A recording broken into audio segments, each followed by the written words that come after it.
Dati, palagi kaming nag-aaway. Pero ngayon, hindi na. Paano masabi? Hiwalay na kasi kami.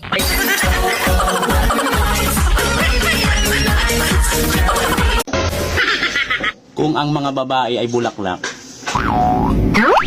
ano naman ang mga lalaki? Kayo, yung mga bubuyog na sumisira sa aming mga bulaklak.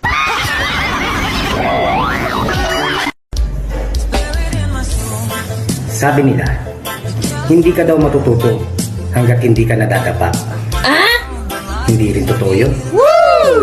Kasi ang totoo, hindi ka naman madadapa kung hindi ka tatanga-tanga.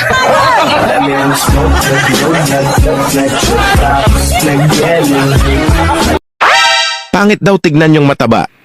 Nilingon ko yung nagsabi hindi siya mataba, pero pangit siya.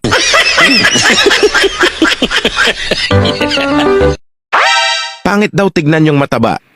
Nilingon ko yung nagsabi hindi siya mataba, pero pangit siya.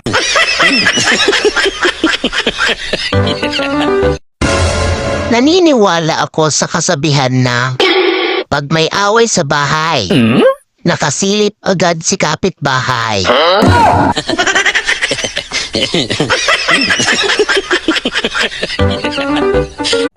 Mas masarap magtrabaho kung meron kang mabait na katrabaho, may pantay-pantay na pagtrato, may magandang pakitungo at respeto sa kapwa empleyado, walang matagal o baguhan, walang pataasan ng tingin, walang plastik o sumbungan, walang pahabaan ng papel, walang palakasan dahil kung minsan, gumagaan ang trabaho kung meron kang mabait na katrabaho.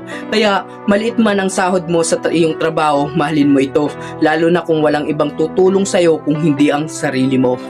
Para naman ito sa pabibo at pabida, huwag mong bantayan ang trabaho ng katrabaho mo, hindi yun ang kinuha mong trabaho, hindi hagdan ang mga katrabaho mo, huwag mong apakan para umangat ka.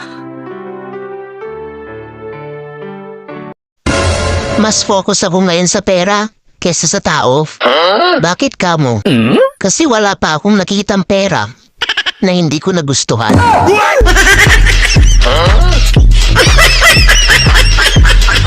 Sana all.